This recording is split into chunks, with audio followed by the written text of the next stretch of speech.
On behalf of the Independent Commission on Infrastructure, I extend our sincere thanks for all the government agencies that have accepted our invitation and gather here today for a meeting that marks an important step in strengthening our commitment to the Filipino people to ensure accountability and pursue the restitution and recovery of assets tied to the anomalous flood control and other public infrastructure projects under investigation.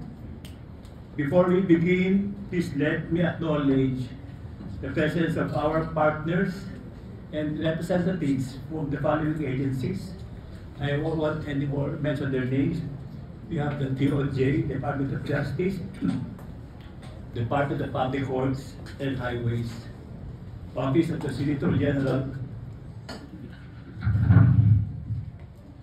Commission on Audit, Civil Service Commission, Anti-Money Laundering Council, Bureau of Internal Revenue, Bureau of Customs, Insurance Commission, Securities and Exchange Commission, Philippine Competition Commission,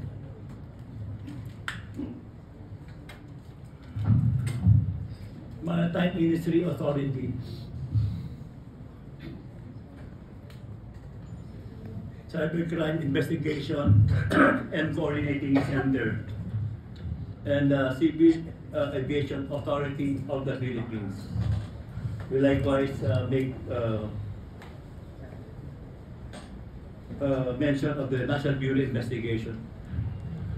And to other concerned agencies, our support staff, and fellow members of the ICI, I thank you all for joining us today.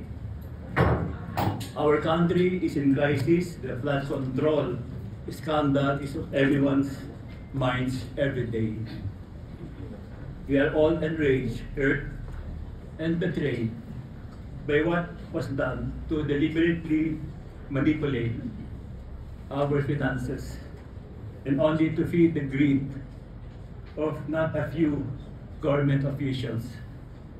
Money that should have been utilized to better the lives of Filipinos were instead used by corrupt individuals to buy exotic cars, luxury vacations, and even gamble in casinos. However, the Filipinos have now been awakened and are watching.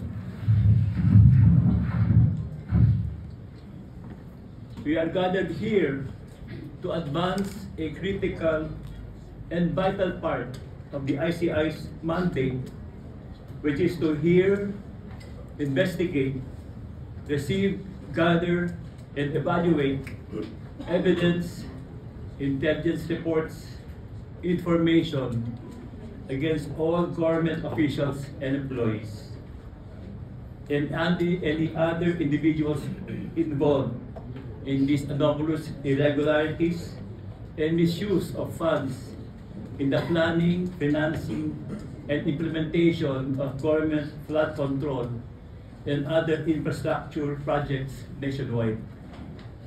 All those persons responsible for this may be prosecuted and jailed.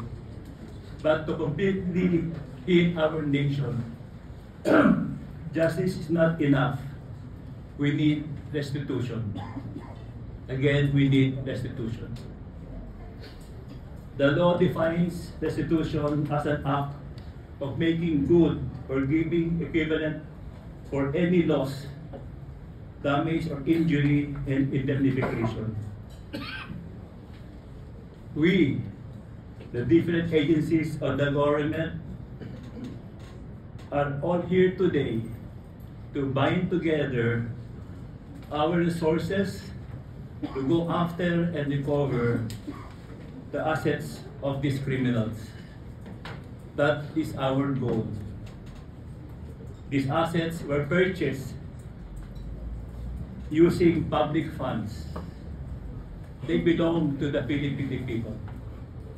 Money that could have been spent on building schools, hospitals, and road projects was instead burned wantonly on useless luxuries and vices. Let us work together.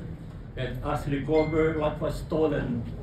Only then can our nation truly heal. Maraming salamat po.